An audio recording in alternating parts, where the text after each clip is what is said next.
Hemat itu hanya dua item, belanja barang dan belanja modal. Belanja pegawai tidak merupakan bagian dari efisiensi.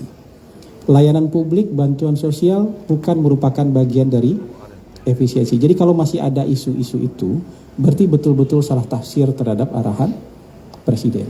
Tapi teman-teman kan juga harus kritis. Kalau konsultan habis kontraknya, kemudian nggak disambung, nggak disambung. PHK, gelombang itu setinggi apa sih? Kalau ada tenaga lepas yang kemudian tidak diperpanjang lagi, jangan dianggap itu gelombang PHK. Kan kalimat ini harus diukur. Yang teman-teman maksud dengan gelombang itu setinggi apa?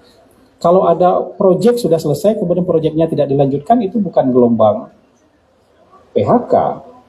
Proyek sudah selesai, kalau nggak dilanjutkan lagi karena efisiensi, ya emang begitu.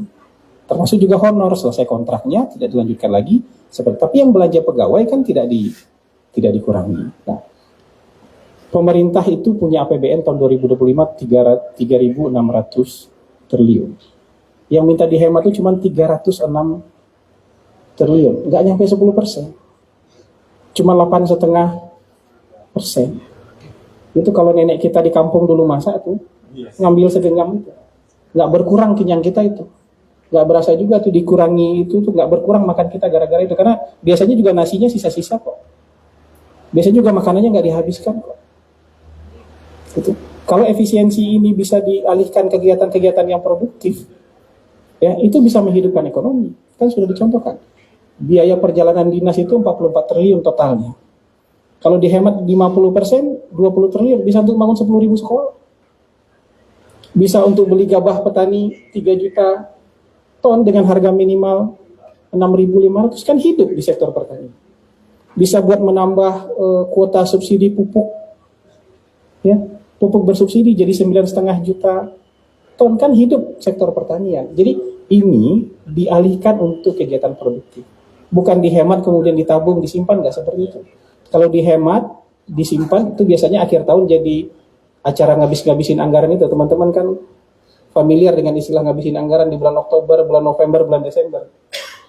Nah, ini yang disebut oleh pemerintah memotong lemak, menghilangkan lemak, tidak mengurangi otot. Jadi tenaga kita nggak akan berkurang karena kita akan jauh lebih sehat. Gitu. Jadi kalau ada isu-isu seperti itu, cek lagi benar nggak seperti itu di sana. Jangan-jangan ini hanya isu yang kemudian dibesar-besarkan untuk menggagalkan efisiensi yang dilakukan pemerintah. Coba hitung kuotanya. Dari 3.600 triliun yang dihemat berapa? 306? Nggak nyampe 10%. Totalnya dalam postur APBN kita nggak nyampe 10%. Jadi kalau ada isu-isu, mungkin salah pecoret item. Belanja barang modalnya tetap tinggi, tapi belanja karyawan yang dikurangin. Bisa juga seperti itu. Tapi hari ini kan sudah ada, semua KL sudah rekonstruksi. Sudah direkonstruksi, jadi item-item mana saja yang boleh dihemat, item-item mana saja yang tidak boleh dikenakan efisiensi. Harusnya dari sini ke depan isu-isu ini sudah tidak terjadi lagi. Begitu.